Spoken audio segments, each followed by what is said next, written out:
Hello everyone, welcome to Space of Science. आज का topic है न्यूक्लियर फैमिली रिसेप्टर। पिछले लेक्चर में हमने सिग्नलिंग मॉलिक्यूल्स के बारे में पढ़ा था। इसी क्रम में आज का टॉपिक हम लोग शुरू करते हैं। तो न्यूक्लियर फैमिली रिसेप्टर देखना कि ये रिसेप्टर्स नॉन पोलर सिग्नल्स के लिए होते हैं। नॉन पोलर सिग्नल्स ऐसे सिग्नल होते हैं जो कि साइटोसोल में प्रेजेंट रहते हैं या तो न्यूक्लियस में प्रेजेंट रहते हैं।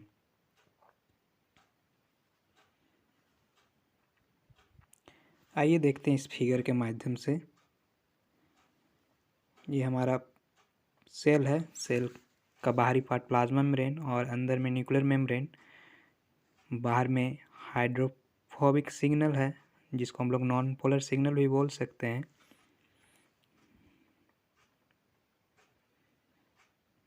ये रिसेप्टर्स हैं जो कि साइटोप्लाज्म और न्यूक्लियस के अंदर प्रेजेंट हैं। और ये कैसे रिसेप्टर्स हैं? न्यूक्लियर फैमिली रिसेप्टर्स हैं। और ऐसे रिसेप्टर्स पे नॉन पोलर सिग्नल आकर के बाइंड होते हैं। आपको पता होगा कि नॉन पोलर सिग्नल ऐसे सिग्नल होते हैं जो कि प्लाज्मा मेम्ब्रेन को क्रॉस कर सकते हैं और न्यूक्लियस में भी जा सकते हैं।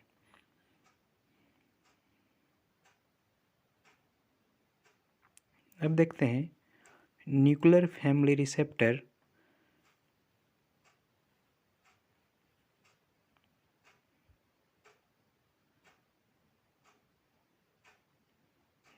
देखना कि जितने भी न्यूक्लियर फैमिली रिसेप्टर हैं वो ट्रांसक्रिप्शन फैक्टर के रूप में काम करते हैं। ट्रांसक्रिप्शन फैक्टर ये एक्टिवेट करता है टारगेट जीन को, जिसके कारण जीन का एक्सप्रेशन होता है। ठीक है, expression of signal specific gene मतलब हर एक जीन के एक्सप्रेशन के लिए एक स्पेसिफिक सिग्नल जिम्मेदार होता है। देखना न्यूक्लियर फैमिली रिसेप्टर्स के दो साइट होते हैं। पहला साइट होता है लिगेंड बाइंडिंग डोमेन जहाँ पर सिग्नल बाइंड होता है। दूसरा साइट होता है डीएनए बाइंडिंग डोमेन जहाँ पर वो डीएनए से बाइंड होता है रिसेप्टर। तो ये है हमारा न्यूक्लियर फैमिली रिसेप्टर। इसका हम लोग स्ट्रक्चर देखते हैं। इसके स्ट्रक्चर में आपको देखने को मिलेगा दो साइट। पहला साइट लिगेंड बाइंडिंग डोमेन है जहाँ पे सिग्नल रेड कलर में बाइंड हुआ पड़ा है, और दूसरा है डीएनए बाइंडिंग डोमेन जो कि जिंक फिंगर मोटिव से बना होता है। DNA binding domain having C4 zinc finger motive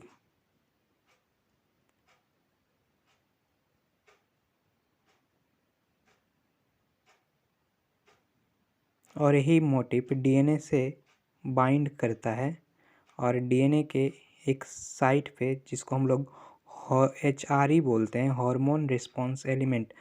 hormone response element पे जा कर के हमारा जो डीएनए बाइंडिंग डोमेन है वो बाइंड होता है।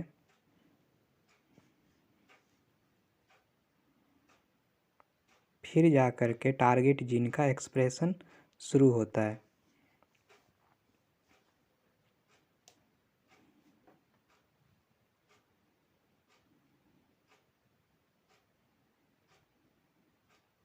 आगे देखते हैं structure of nuclear family receptor. देखना कि न्यूक्लियर फैमिली रिसेप्टर में रीजन्स पाए जाते हैं जैसे कि AB region, C region, D region, E region और F रीजन। AB रीजन जो होता है उसको हम लोग वेरिएबल रीजन कहते हैं जो कि एक्टिवेशन फैक्टर होता है। ठीक है, हमारा जो C रीजन है वो डीएनए बाइंडिंग मोटिव है। Zinc finger motif bind to DNA at HRA site और P box and D box.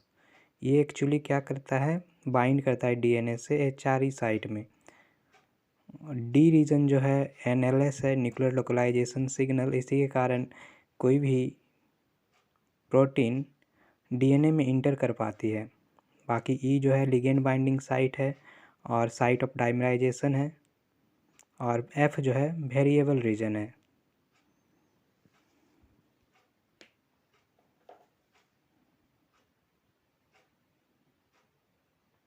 अब आते हैं न्यूक्लियर फैमिली रिसेप्टर जो होता है वो दो तरह का होता है, टाइप 1 और टाइप 2।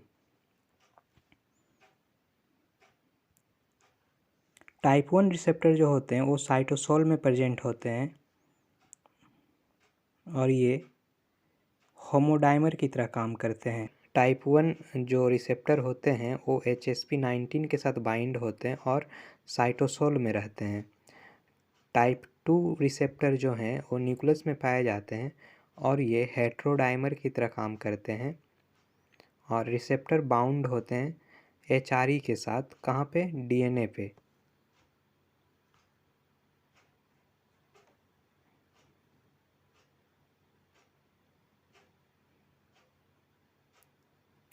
न्यूक्लियर फैमिली रिसेप्टर जो होते हैं उसके कुछ एग्जाम्पल देख लेते हैं, टाइप 1 के और टाइप 2 के। तो जैसे कि पता है टाइप 1 कहाँ प्रेजेंट रहता है, साइटोसोल में। टाइप 2 प्रेजेंट रहता है हमारा न्यूक्लियस के अंदर हेट्रोडाइमर फॉर्म में, जबकि टाइप 1 होमोडाइमर फॉर्म में। इसके कुछ एग्जाम्पल्स इस प्रकार से हैं, जैसे कि टेस्टोस्टेरोन, एस्ट्रोजन, प्रोगेस्टेरॉन, इकाइडोसोन,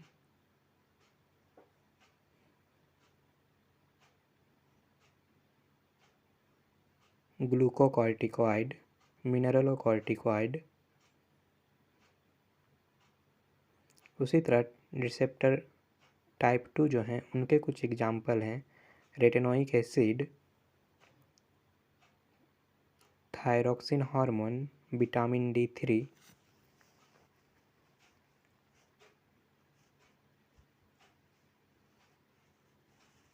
अब देखते हैं टाइप 1 रिसेप्टर सिग्नलिंग कैसे करते हैं। तो टाइप 1 रिसेप्टर के एग्जांपल थे एस्ट्रोजन, ग्लूकोकॉर्टिकोइड, प्रोजेस्टेरॉन, ETC।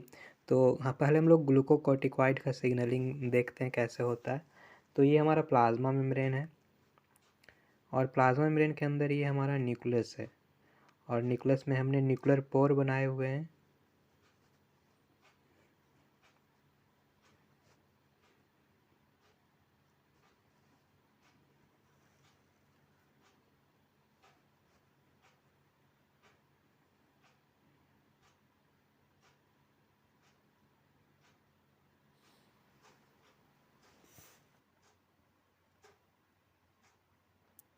आइए अब आगे देखते हैं। देखिए यहाँ पर एक्चुअली में क्या हो रहा है कि जो ग्लूकोकॉर्टिकॉइड सिग्नल है वो प्लाज्मा मेम्ब्रेन के बाहर प्रेजेंट है। तो जैसे वो प्लाज्मा मेम्ब्रेन के अंदर इंटर करता है तो सबसे पहले जो रिसेप्टर प्रेजेंट होते हैं ग्लूकोकॉर्टिकॉइड के उसको एक्टिवेट करता है। एक्टिवेट कैसे करता है, साइटोसोल में जो ग्लूकोकॉर्टिकॉइड के रिसेप्टर होते हैं HSP19 के साथ बाइंड होते हैं तो इनएक्टिव स्टेट में होते हैं। जैसे ही सिग्नल आता है ग्लूकोकॉर्टिकॉइड का तो जाकर के रिसेप्टर में बाइंड होते हैं और जिसके कारण HSP90 क्या होता है, डिसोसिएट हो जाता है।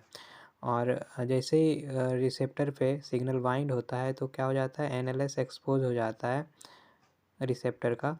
तो इस कारण से रिसेप्टर फिर न्यूक्लियस में इंटर कर जाती है।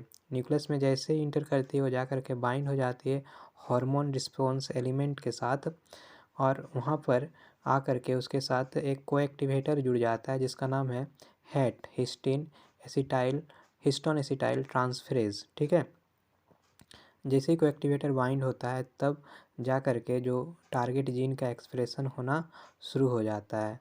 तो इस तरह से ग्लूकोकॉर्टिकॉइड का जो सिग्नलिंग है इस तरह से काम करता है। अगर आपको लेक्चर अच्छा लगा होगा तो प्लीज़ लाइक कर दीजिएगा, चैनल को सब्सक्राइब कर लीजिएगा और अपने दोस्तों के साथ ज़रूर शेयर कीजिएगा। Thank you.